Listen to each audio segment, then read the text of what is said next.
252-412-3169 to set up an event. Good afternoon and welcome to Ask, where we invite you to join us through, you can call us on 252-756-2008, or you can comment on Facebook, and you can even email us at askthepastor5785@gmail.com. We're on Awesome Radio, 107.5 FM and 1570 AM in Winterville and Greenville. And we are on 102.3 FM and 1450 AM in New Bern. And we're on 100.3 FM Rocky Mount. And then we have a Spanish Espanol station at 106.9 FM in Winterville. Thank you for joining us today. We are back with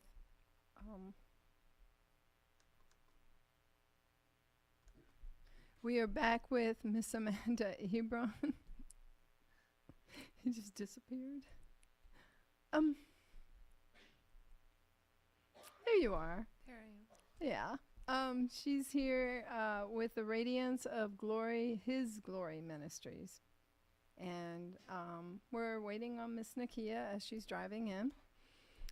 We're going to talk about, as we've been talking about rebellion and those things that are in the church that we need to change so we can change this world. We're going to continue talking about that today.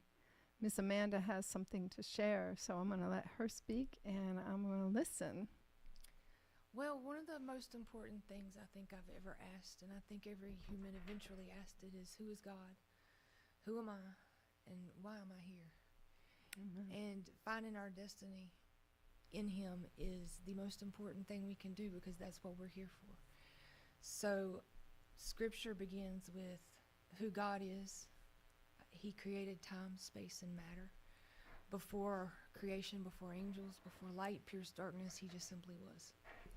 So the book of Exodus 3:14, when Moses asked God His name, He replied, I am who I am. So He does not derive life, He is life. He depends on nothing, but yet every single thing depends on Him. Amen. So our closeness to Him, our union with Him, that separation, the rebellion causes that separation.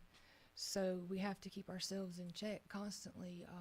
Our moral conscience tells us a lot, and we often try to hush it instead of listening to it. And so that is something that the Lord has really gotten on me through time, about making sure that I am humbling myself to what the Word says and doing what it says. But I came to the point finally where I understood how to do that when I started understanding who God was, and that He truly does love us, and He does care about us, and He does want communion with us, and He can't lie.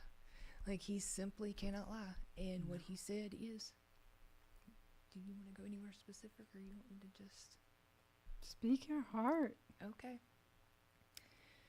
So God, He is not reacting to history. He is not adjusting to culture, even though we want to try to fit Him in our box, not the creation that He did. He's not evolving with humanity. He is who He says He is, and He's not changing, and He's not a man that He can lie.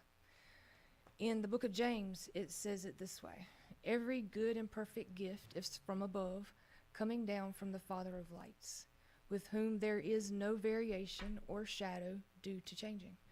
So He is self-existent, and He is unchanging, and it doesn't matter what our opinions or emotions or our feelings think. He is who He is, and when we finally figure out who He is, then we can start understanding us better, because we can't understand who we are if we don't understand a little bit about whom we're created in His image.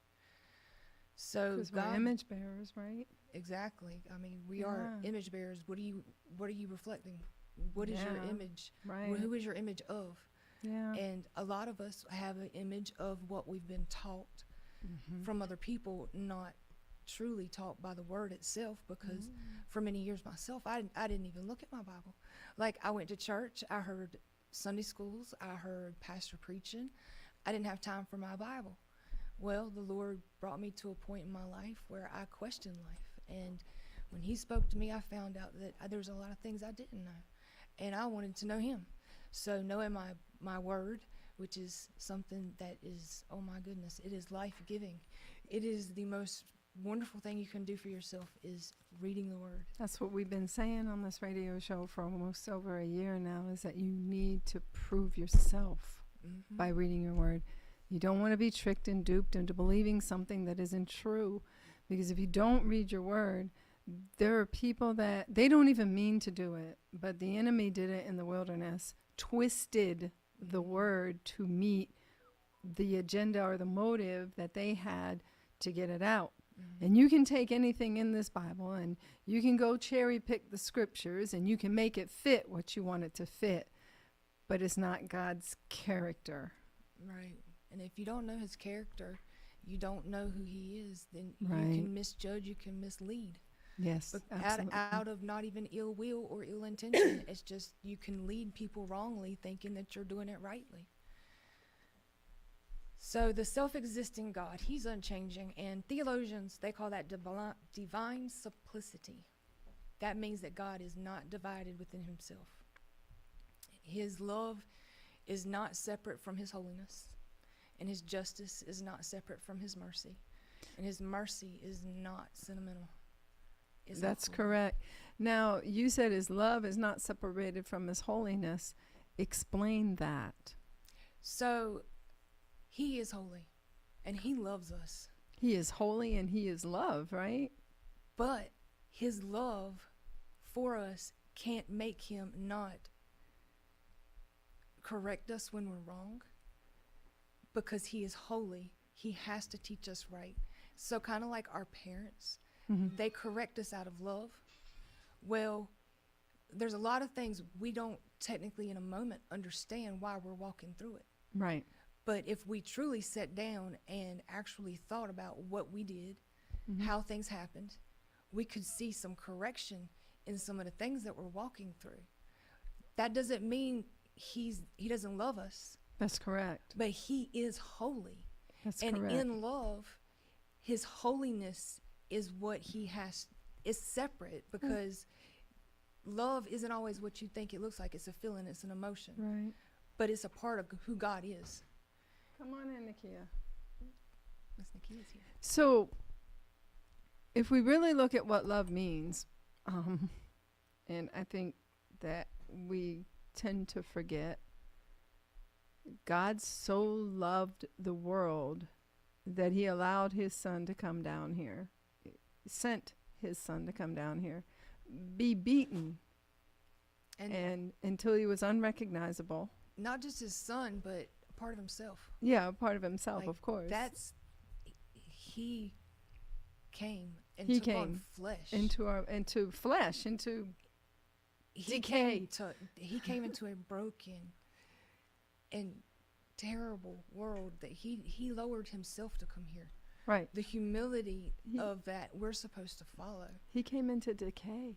Mm-hmm. Because when sin happened in the garden, decay started. And so he came into decay. Go ahead. And so, but that's what love is. He came down here. He took our beating. I mean, and it wasn't just some stripes. I mean, No, he they was ripped the beard off shredded. the man's face. the And skin then was they beat him with taken off his, every drop of blood Yes. right down to the water right. out of his body. Like, they took Yes, it all. they took it all. And he was hung to be displayed and exploited. The King of Kings, the creator of this earth, the one that breathed into our bodies. He was displayed and exploited and then betrayed, rejected, and abandoned. And that's love. Mm-hmm. We can't complain. Mm-mm. We can't complain when it's done to us. We cannot complain. And That is nothing that love. we face is in any level of severity of what he faced. No, and he didn't deserve it. We did, and he took it for us. And that's love. He and paid a you know, penalty that if he wouldn't have paid, none of us would ever have the opportunity to be in heaven and be reunited with God. we He wouldn't. took on the wrath of God right there for us. Yeah, So it's important to see that he's transcendent beyond creation and know that we can't grasp him with the 3 pounds of gray matter between our No. ears. Like, there's just no way to grasp him. Not But at all. if you're not continually living every day seeking him and trying to get closer to him and understand him, you're losing out on the reason you're created, and that fulfillment and that thing inside of you that you want joy, you want peace, you want happiness. It is seeking after him and getting to know him and forming your relationship with him and learning how to rest in him and have peace because of him, and not see your situation but see him and Him. know that he's with you, he's got you. And as long as you're living in a way that doesn't separate you from him, because we often turn from him, we allow our thoughts, our emotions, our feelings, everything to pull us away from him. And as long as we can keep our eyes fixed on him and our hearts and our heart posture, that is the biggest thing, our heart posture. It can separate us from his presence. You can. So to have a truly fulfilled life, we have to stop with rebellion and turning There it is. and this thing where we think we know something. It's tearing us apart. It's the mental that is right now, the mental problems that people have, it's because they're double-minded. That's correct. And Absolutely. you can't be stable if you're double-minded. His No. word is truth. And if you're following the truth, then you're not double-minded. And You're- if you're focusing on what he wants, and you know that you're prone to failure, and you just go, every single time I fail, because I fail daily like every other human being, because I am not perfect. When I fail, I don't sit there and drown in my failures. I acknowledge my failure. I talk to the Lord, and I'm like, God, I suck so bad right now. I'm so sorry, and I need you to help me to not be like this anymore, not do this anymore, not feel this anymore. If I get upset over something, my first reaction isn't to continue in what I'm dealing with. It is to cast down that imagination like the word tells us to. And it tells me, to, okay, Lord, I got a problem in my heart right now. I'm mad. I'm upset. I'm hurt. I'm offended. Whatever it is that's in my heart that's not right, it's time to cast it down, cast it off, and put it back into the word and know who he is and what he said. And to renew yourself in him, because things can hurt you. Things can offend you, and you're not going to always understand anyone else's perspective. Some people with the level of ration, like, you can't even like, where did they even come up with some things? And it's there just to attack you spiritually, to put you in a different mindset, and you are influenced by everything around you. But when you take the influences around you and condense them into constant communication with your Father in heaven, that's where you learned, when you slip, you're like, I'm sorry, Lord, you're going to have to help me do better. And then you literally just shed it off. Yeah. You don't allow it to No. pierce your armor. You fight it back with the word. You fight your knowledge over your emotion, because we know what is right when we know the word. It's funny because I think it was a couple days before Nisan 1. We're now in the month of Nisan on the Jewish calendar, and it was a couple days before it that I had an epiphany where the Lord said, that I went through all that you've gone through. You're just going to have to lay it down and walk away from it.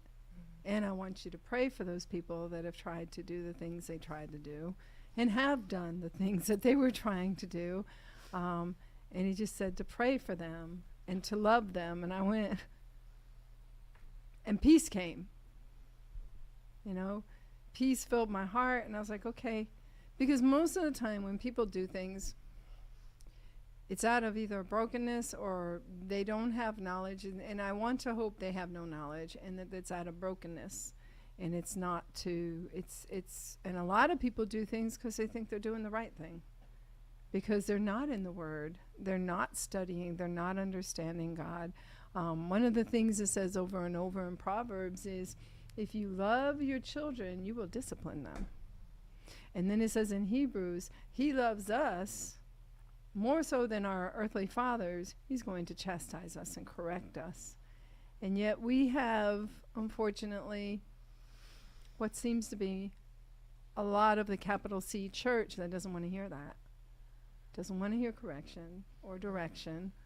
Doesn't want to submit. And that's what we've been talking about for the last, this will be the 5th week or 4th week, Nakia? I don't. Well, the first time I tried to talk about rebellion, my voice was taken from me. And it's about rebellion in the church. And then when we came in here and actually got on the radio, the Wi-Fi went out. And so it's just, and I told I've the powers to be that until everything went the way it was supposed to be and everybody's on time and everybody's in place at the right time, that I would continue speaking on rebellion in the church, because we have to get the rebellion out of the church so that we can go into the world and change the world. Amen. You can't do it if you're in the middle of rebellion. If you're coming, like I said, when he said it to me, I was like, oh man, I do have to do that. I do have to just lay it down, leave it down there, and love these people and pray for them, for his will to be done in their lives, for them to fulfill his purpose on this earth, even though one of them has been in my life for 20 years and has been talking behind my back. I still have to love them, and I still have to pray for them and want the best for them. And that has to come from a heart where you are aligned with God, or you can't do it. So you have to know your word to understand his character. And if he forgave us because we knew what, how do you say it? He forgave them for they know not what they do. That's what we're supposed to do. Would you agree? Absolutely. Absolutely. And there's a lot of people everybody's perception's different of every Oh. situation. So a lot of times people see things completely different than you would. And that creates a lot of distance and a lot of misunderstanding. So, I mean, there's no telling what us humans have faced within a day's time to warp our understanding of a lot of things. So, I mean, we as humans, we're not merely rational. We're not merely intelligent. We're supposed to be vocational and relational image bearers. That's correct. So it's not, it can't just be here and then, our hearts being transformed. It makes us do it outwardly. So we start reflecting him. It becomes part of our character to change who we are. And I really don't worry about changing anyone else anymore. No, you can't change. Because I used else. to think that I could talk to people, and I could explain things to people, and I could sit there and help them understand. But the fact remains, perception is different, understanding is different. We plant seeds. He's the one who gives the increase. So I really used to have this, everybody who's close to me, I got to make sure they're saved, and I've got to make sure that But that's they're not our doing. job. But I don't have that in me no more. Now that I've learned more about the Lord and learn more about the Gospels and what we are actually supposed to be doing versus what I grew up understanding. Right, that's not our job. We can't do it. Right. So we there's can a lot show them. there's a lot of mindsets that get broken when you Right. get in the Word, and Yeah. that rebellion starts shedding off of you. Can I share something? Mm. So this is perception. I wrote this a while ago. Perception depends on so many things. It can be shaped by how you were raised, by trauma you experienced, by peer pressure, by where you stand in society, and by what you've been taught. Perception can be distorted when you only listen to one side of the story. It can be skewed by the so-called first impressions, forming judgments about someone you don't truly know because of one conversation or one moment. We think we know a person after a brief encounter. We make judgment calls without understanding their history, their battles, or their heart. Perception can even be affected by skin color. Those who believe they can never be wrong often have the worst perception of all. And if you think you're always right, you stop listening. If you stop listening, you stop learning. If you stop learning, you stop growing. Those who are negative and pessimistic will see through a negative lens. If your expectation is bad, you will interpret everything as bad. In the perception of those who are jealous, jealousy distorts reality. It turns someone else's blessing into a threat. It turns growth into competition. It turns favor into favoritism and assigns motives that were never there. Jealous perception cannot celebrate. It compares. It cannot discern. It assumes. It cannot rejoice. It resents. We must be careful. There is a wisdom that sounds intelligent, but it is not from God. There is knowledge that is informed, but not transformed. There is understanding shaped by wounds instead of truth. Worldly wisdom evaluates. Soulish wisdom reacts, and selfish wisdom protects ego. But godly wisdom discerns, and godly wisdom humbles. Godly wisdom loves. We must not only ask for discernment, we must be delivered and set free from worldly, selfish, soulish wisdom, knowledge, and understanding. Lord, purify our perception. Help us to see people the way you see them. It's funny that you would speak about perception, and that's exactly right. Our filters can be dirty. Yes. Because we can see things through those clogged filters of woundedness, then we can also wound other people. And really, a lot of people who are hurt, they don't know any different. They don't No, they don't. understand any different. No. They can't, because their perception and their reality is so Yeah. different. So no matter what someone's dealing with, going through, or doing, where it comes from, you have to pray. You do have to pray. You just pray for them and know that the Mhm. Lord is going to deal with it and keep it from anyone else. Yeah. Because, like you were saying, those words that come out your mouth talking about people changes people's perspective. It changes people's understanding, makes people judge people unrightly, and we are told not to gossip. Mm-mm. Gossip is not supposed to be leaving our mouths. We're supposed to take things to the Lord and let the Lord handle it. We do seek wise counsel, but counsel needs to be very selective. And so Yes, I've learned that. there's a lot of things that the Word teaches us that if we actually followed it and did what it said, it would create a lot of less stress and drama in our life. Wouldn't it? And we find so much peace. Peace. And the level of peace that comes from just not pulling out the trash. Mhm. You don't pull out someone else's trash. Everybody has a bad day. Everybody has a bad week. People have bad months and bad years. Mhm. But Jesus came to forgive you too. Mhm. And so sometimes you separate yourself and you allow the Lord to do what he do, and you stop trying. Because I had to do that with someone that I was super close to. Right. Literally, when I say I cut that line, done. Well, that's The moment that the Lord told me that's Yep. not your problem, not your monkey, not your circus kind of deal, I was there like, you go. It's yes, time sir. to go. It's a And freeing, though. It's so freeing. it is. It's like, wait, I'm not responsible. And really, I used to think that I was responsible for everybody around me. Mhm. And the freedom that I got when I understood that not everybody attached to me is my assignment. Mm-mm. Not everybody who wants to be around me deserves to be around me. Mm-mm. Those who hurt me and constantly use me do not continually deserve access to my life. They deserve me to forgive them and to move on, but they don't deserve to keep access to my life if they are living in a toxic nature or in a nature that's going to harm me, take my joy, take my peace, take my relationship with the Lord, and lessen it to where I'm not thinking about the Lord. I'm thinking about what they did, what they done, what they're saying, what they're doing.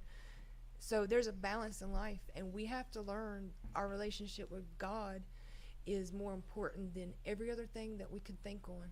So if someone's in your life and causing massive drama, massive stress, massive chaos, if you got to remove it. So You the gotta- funny you gotta thing step is, away from it. I think we're taught that we're not supposed to do that, and so we hold on, and then we go through so much. Because I just recently, somebody innocently said something, and when they said it, it just dawned on me how many years I've been put into a relationship where they have done damage and caused drama and a whole bunch of problems and issues. And if I simply said enough is enough and walked away because I already knew about it, I guess your hope and your praying is that you want them to do God's will, and it's not our job. We've done everything we can do. Walk away with no blood on our hands, right? Yeah. If God tells us to do it, we do it, and then if not, it's not our job. Yep. And that's freeing. Yeah. Well, I stopped worrying about everybody around me and started worrying about my relationship with God when he puts me in someone's path. I'm grateful to be there. There you go. And when he removes them, I'm grateful that they're gone. I've gotten where I'm so simple when it comes to people in my life or out my life. I have no disdain for nobody at this point in my life, not a single ounce. And it's the most relaxing thing, I guess you could say, in your mind, in your body, just the uptightness that you get when you hold on to things. Yeah. To be able to flush that out, understanding that the only reason we're here isn't to deal with all that. The only reason we're here is just to be a representative of God in That's his right. creation. And we're priestly stewards of the earth, not people. So we got to reveal his character. Like, Jesus came, he gave us the perfect roadmap. He gave us a good understanding of what it looks like, not the legalistic, Right. which we had to have in order to understand right from wrong, because before that law was given, they didn't have anything to go by truly. No. So the Lord gave the law, gave them a very clear understanding, made it a very strict law to exemplify holiness. And Jesus didn't come to abolish the law, but to fulfill the punishment for being in sin. And we can't take that for granted. And we have, if we actually take communion and we don't recognize his body and who he is for who he is, we are drinking death upon ourselves according to our word. There are many people that die simply because they are taking communion and they don't know what they're doing. They're not truly understanding what they're doing when they do it. They're doing it as a religious practice. Yeah, but They're it's doing another it thing as we've been because taught. everybody else is doing Right. it. And they've been, what they've been taught. But to actually understand and discern who Jesus is and what his sacrifice is, you got to understand his Father. You got to understand his heart, his desires, his holiness, his pureness. You got to have a relationship. And you can't just go to church and have a relationship with him because your pastor teaches to you. You got to desire it and you have to seek him. You do. With all your heart, with all your soul, and all your strength, with everything that you are, because if you love him with all that, then you're going to love people in the way you're supposed to love people, the way he loved us. Yep. So is ignorance of what you're saying, is it an excuse? Do we have... There is a level of that which may be because you've not been exposed to, and you may be trying. But if you ain't trying, you dying. That's all there is to it. You're slowly dying inside if you're not trying to seek after the Lord and his understanding. And you're doing it to yourself. And you should be reading, he said right? in his word, my people suffer for lack of knowledge. And it's right here. And if you're suffering, then the best thing you can do is seek him, because he's the healer, he's the comforter, he's everything. Like, we serve a God that is not contained by time, space, and matter. Right. And he can do miracles that we can't even understand to think of, because our brain ain't that big to understand and comprehend what he's actually capable of. I mean, we often read the Bible in the version that King James wrote and don't actually read it in other versions that were before King James's version, and start Genevieve, reading. I have the Ethiopian Bible. I the just got that thing. I Ethiopian, the love that thing. the Geneva Bible. Mm, The Bible Geneva wasn't... The dude was burnt at the stake Yeah. for making a translation.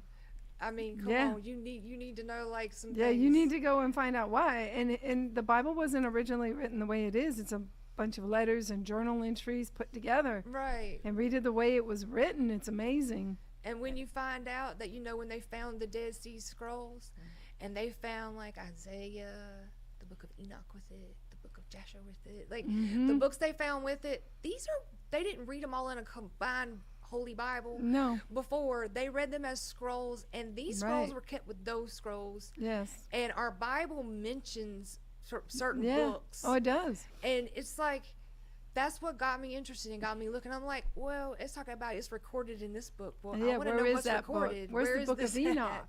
Right. Where's all these books? So you yeah. start really looking more into things when you start reading the Bible for what it says and not what Yeah. you've been taught and what you think. Right. Like, there's so many levels of understanding. Like, I could read that thing all day, every day, never get tired of it. and still like I crave more. Like, And still open your eyes to and something new. I'm constantly going, oh my God, that's really in there. And I've already read it maybe Yeah. once, twice, 10 times. But when you read it again, it's like, look at you. Wow, it is alive. It is real. That thing, it speaks to you. The Lord uses that. It doesn't matter whether you're using King James or you using what. He will speak to you through his word. Right. And if you ain't getting some speaking from the word, then you ain't hearing from him. Well, If it's contradictory, run. my husband and I were reading today something about if you're not saved, you're dead, right? That's in I think it was Ephesians. I'm not sure where I read it, but and then I went and I read the commentary, and he was like, there's no one more deader than the other. You're dead if you're not saved. You're dead. And I was like, the Lord had told me a few years ago during a New Year's prayer that we were doing downstairs while they were celebrating New Year's outside. We were inside praying. He said, you're praying for the walking dead. And today I went, wait, it's right there. It's in the Word. Well, he said it, and it's right there in the Word, you know. And that's what I like to do. Hear him say something and then find it in his Word. Because he does speak his Word. Yeah. He does. Well, sin's not just rule breaking. No. It's a covenant breach. It's a covenant breach, yes. It's a big deal. It is a big deal. So we have to start walking more worthy Mm-hmm. of the calling that he has on our lives, because Mhm. each and every human being is a walking ministry, and each and every human being is got a purpose. There was a book written about every single one of us Yes. before we were even born. Yes. And he knitted us together. He crafted us together in our Mhm. mother's womb with a very specific design that is just right for the calling that is on our life. And no, we Yes. don't all have the same calling. No, we But don't. we are unique, But we all and we need are to formed work together. for a specific calling. So Yes. there's a lot of jealousy within the church that causes a lot of rebellion. And a lot of people want to be like somebody else, but we got to be like the Lord.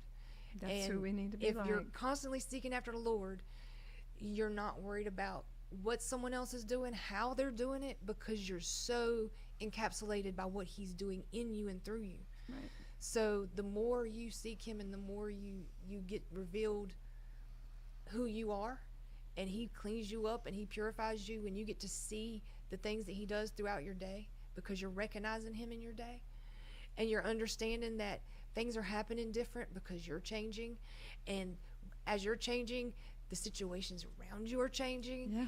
And it's like you actually see him start being manifested right in front of you on a constant basis once you start walking more like what he told you to do. He will start manifesting his presence in your life if you're obedient.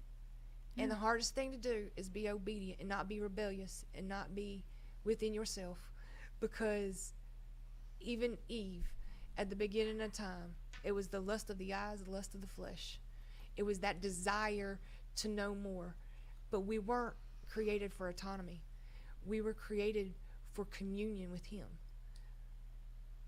We are broken, and that fractured us. And It every did. time we sin, we're fractured more. Yes, we are. And it distorts our life. Yes, it does. So this morning, my husband and I were talking about the Garden of Eden, of all things.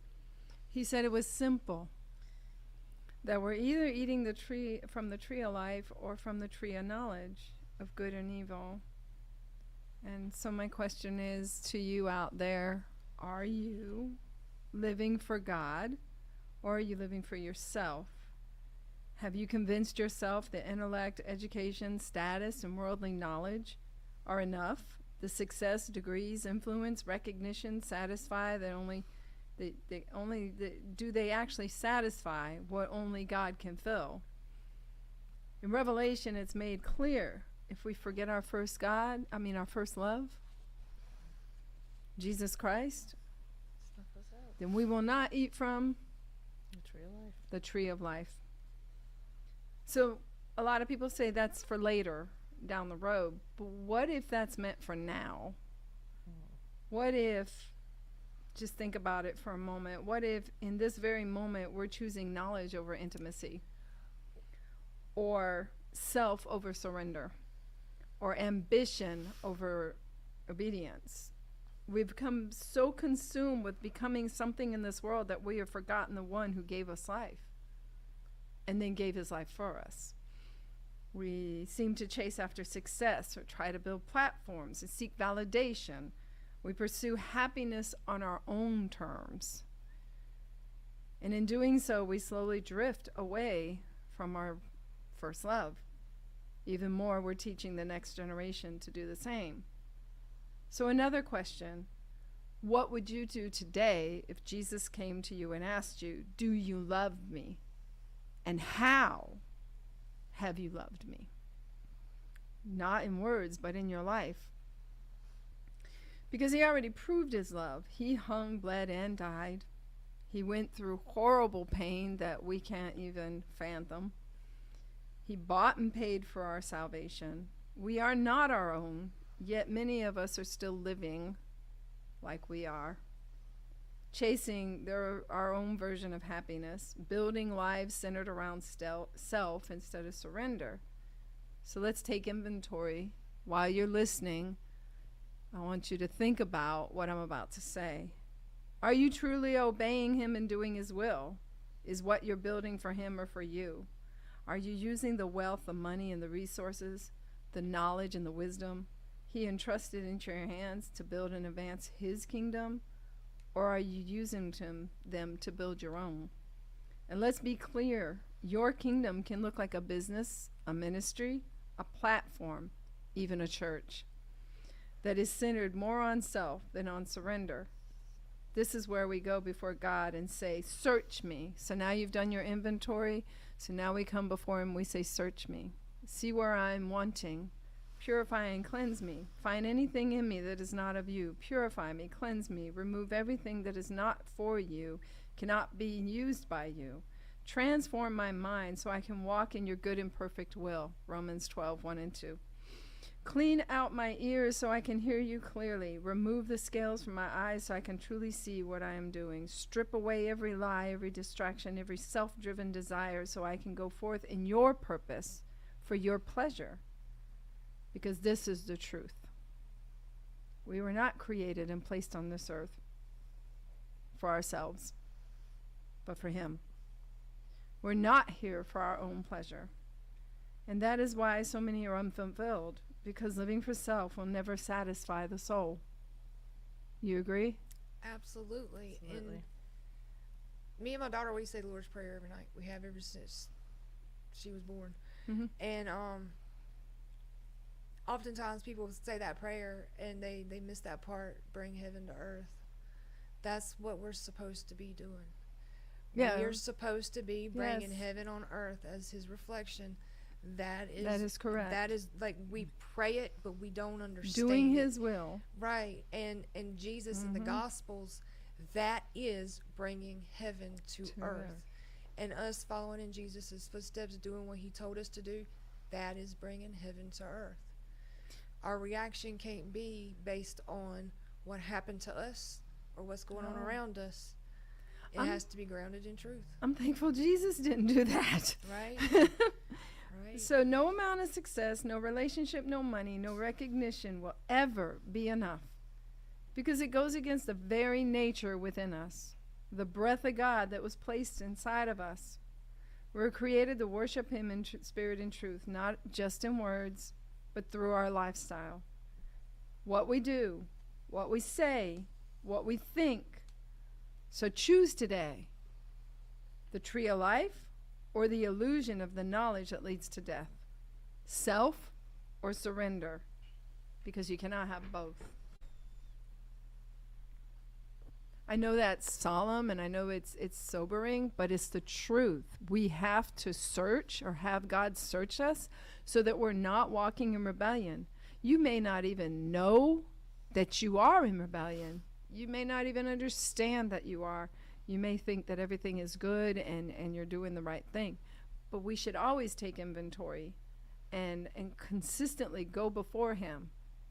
And first of all, repent, and then say, I'm sorry for whatever I did or said, but I want it to be exposed to me so I don't do it anymore.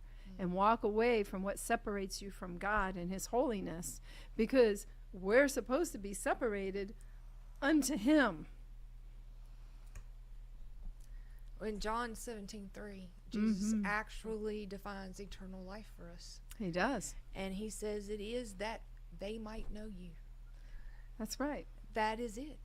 And to yeah. know is experiential. Yes, it is. And if you're not having experiential knowledge of God, there's a reason why. And you need to seek out to understand what's standing between you and that experiential knowledge. Because that experience is what increases your faith and your understanding. Explain experience. So experiential, I lost my phone went flying off my car. It took a nice flight one day. This experience started with I was on a way to a doctor's appointment. I'd been to the doctor's office one time. It was here in Greenville. I'm not familiar enough with Greenville. So I was like, Lord, you're going to have to get me there, because I don't even understand how I'm going to get there right now, because I've been there once and I ain't that good at this. So the moment that I realized I lost my phone, I went back, I looked. I did not have time to continue looking. And the only thing I did was go, okay, I'm not going to let this upset me. I'm not going to let it stress me. I'm going to trust that you said that you will work all things for my good. So I'm interested to see how you're going to do this, Lord. And I was sitting there going, I can't believe I was that stupid. And I set my phone on the front of my car and I left it right there so it could just right off. So I was like, Lord, you said you'd cover some of my mistakes. Here's one. I need your help right now. And I didn't. And normally that would have shook me. That would have upset me, because financially I'd be looking at replacing a phone. I was almost to the end of paying a phone off, y'all. And I'm looking forward to the freedom of finances. And so there's all these things that could have gone off in my brain. And every time one of them wanted to pop up, I'm like, nope, not today. You said you were going to take care of it. Get me to my doctor's appointment. I ain't stressing. It was a follow-up from my shoulder surgery. And I'm like, I had enough on my plate at that moment. I'm like, I ain't stressing over this. I ain't letting this get to me. The Lord, you said. So I didn't let it stress me. I went to my appointment. I stayed calm. Didn't even really think about it much while I was at my appointment until I went to leave, and I had to leave Greenville. And there you go again. I needed that GPS. God positioning system. But right. So I was like, you know what? It's okay. I'm going to ride down the side of the road. I'm going to see if it connects.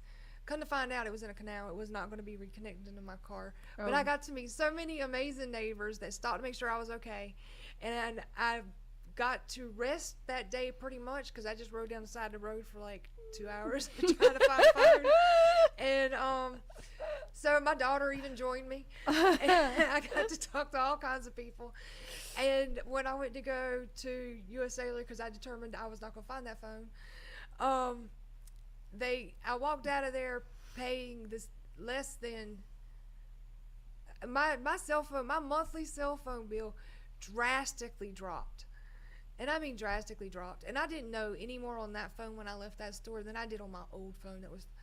And I'm like, well, look at you. That's experiential. Yes, Even though is. all these things happen and these thoughts want to just, no, that's not what you said. And I'm not going to let it shake me. I'm not going to let it break me. This is what you said. I'm going to stand on that, and I'm not going to dwell on it. I'm not going to keep thinking on it. I'm going to turn up my worship music, and I'm going to worship you, and I'm going to praise you, and I'm going to not dwell on what's happening to me. I'm going to dwell on you, and I'm going to stay in your presence, and I'm going to do what you said, and I'm going to trust you. And that's Philippians 4, right? It's that simple. It's not that simple, but it's that simple. But it is that simple. Right. Yes. And it's Philippians 4. Every imagination, you cast it down. Yes. You remember what he said, and that he's faithful, and he's just, and he's true. And if your heart's right and you love him, that's the key. He said, if you love me, you'll obey me. Yeah, if you love him, he will work everything for your good. Yes. He said, I will work everything for the good of those who love me. How do you love him? Because it's clear in John 17 and 15 and 14, several times it's said, if you love me, you'll obey my Father. If you love me, you'll keep my commands. If you can't say that you adore him, like that you truly you just absolutely there is no better. then get closer. Mm-hmm. Because it is there when I think about the Lord, Mm-hmm. and I get excited because he is so freaking amazing. And he is so humbling, and he is so good. And it's just like, I wish I could just tell everybody how to experience what I experience on a daily basis, but I can't. Yeah, I mean, well, I mean, I think a lot of people will call it a coincidence or something of that nature. It's And really not. I have so it's many not. trials and the things that come against me. I have learned to laugh in the face of adversity, so much so that when I wake up and I can't move because of an autoimmune disease that I have had, it's okay, because I'm like, all right, Lord, I might not be totally healed yet, but you're healing me. And That's I'm getting right. there, and I know it's going to work out for my good. And every single time I get up that way, I watch how what crippled me that day change the life of another person, because they saw how I walked through what I was going through. And when they asked me, I don't understand how you do what you do, or why you do what you do because of your limit. Like, what is it? And I get to talk about him, and I get to explain how he's done it. And it's not me. Like my job, I ain't that smart, but he gives me really good ideas. Wisdom, right? He like drops stuff in my ideas. mind, You're and like, it's wait like a minute. these light bulbs Yes. go off, and I'm like, look at you. I ain't Yes. that smart. I appreciate So you. surrender to God is a good thing, and people Yes. that you, instead of fighting it, we should surrender, because I could tell you a story, but we only got 5 minutes, and it's going to take longer. But I'll tell you a short version. My car disappeared.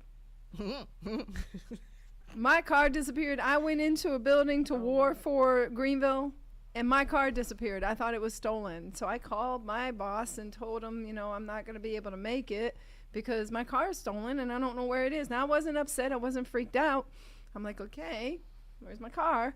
And then I called the police, and the police said, oh, we were trying to find you because we knew that, it was somebody up there, but it went all the way down backwards from Reed Street to the front of Chico's. It hit nobody on a Wednesday night. It stopped short of a tree.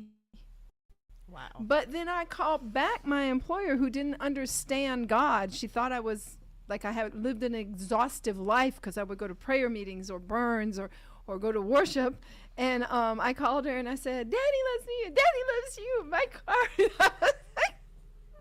And I got to share with her in a different way, because I was kind of struck in a drunk stupor once I realized that my car rolled all the way down there. It didn't hurt anybody. It didn't touch anybody. And, I could have came out upset because we were warring, like stomping our feet and warring for Greenville. And when I came out, my car was gone. Somebody else paid the towing bill for me. I even witnessed to the Anderson, the towing people, because I walked up and I said, "Is my car? Can you look under my car and make sure the wires didn't get?" And they said, "Nothing's wrong with your car." I said, "Daddy loves you too. You need Jesus." I just want everybody that came into my stead. Earlier that day, I had asked for a window to reach my employer. Be careful what you ask for. And I got it. And when I was sitting in the car, and my husband's like, "Are you going to make it home? Are you okay?" Because he was telling me I needed to get it together when we walked into the police station. I prayed for the police. I walked in and prayed for the police, told them thank you, how much I appreciate them. And my husband's over here, "Oh my gosh." and he's like, "You got to get it together." And so, but when I got in my car to drive back home, I went, "Okay, Lord, what was that about?" And I was instantly sober, because he said, "You asked for a window. I opened it." And our relationship with my employer changed. It wasn't so much stringent. She began to see things. And it was just, it was like, I cannot explain how my car went backwards all the way down the road and did not hit anybody. It was a Wednesday night downtown. People were everywhere. And it didn't hit the tree. And there's so many more of those kind of stories for those that surrender their lives to the Lord and try to obey him. And I did say try, because our heart's desire is to do so. We just can't always do it, or we lean the other way because of our flesh. So we have to crucify our flesh daily, right? Every day. Pick up that cross and follow him instead of ourselves. Miss Nakia, Mhm. it's got 2 minutes left. Say something. Oh, during the last 2 minutes. Oh, wow. Yeah. Well, I mean, y'all had so much good stuff to share. I know, but so do you. I mean, it is good to surrender and lean on not our own understanding, but to lean on God's understanding, because you'll never know. How'd you get a roof? A what? Your roof. My roof? Oh yeah. Okay, so I came home from work one day. My roof was gone off my house. I'm sorry. I'm laughing about it now. It was like, when I got home, I was like, what in the world am I looking at? But yeah, it was a really bad windstorm, and my roof got blown off. And I was like, oh my gosh, what am I going to do? Well, God's grace and mercy, it worked out where I didn't even have to really pay anything. That's right. And you got a metal roof. I got a metal roof, The one and you it's like, wanted. yes, it's a lot better than the roof I had before. See, But it's amazing what you do when you surrender to God, and yes. because He'll bless your socks off. Yes, he will. And when you line up with his will, it's amazing. Yep. So Amanda's got roof. more to say, so we're going to invite her back because her what God has given her is absolutely amazing. And she's such a humble vessel. And I thank you for being here. And I can't wait for you to come back, hopefully sooner than later. And continue talking about what you have written there because it's amazing download from God. We're on Awesome Radio, 107.5 FM, 1570 AM in Greenville and Winterville. We're at 102.3 FM and 1450 AM in New Bern. Thank you for joining us. Have a wonderful day. God bless you. Bye. You want to say yes. Yes to hosting the baby shower. Yes to celebrating the bride. Yes to gathering the family. Yes to starting that small class or Bible study. But your home just doesn't have the space. That's where Footprints Event and Conference Center comes in. Not a big event hall, not overwhelming. Just a cozy, comfortable space created for meaningful moments. A perfect space for baby showers, bridal showers, birthday celebrations, small classes, workshops, and intimate gatherings. When your heart is ready to host, but your home simply isn't big enough. Conveniently located at 304 Evans Street in Greenville, North Carolina, let your yes become possible. For details, call 252-412-3169. That's 252-412-3169. Footprints Event Center, where every step becomes a memory.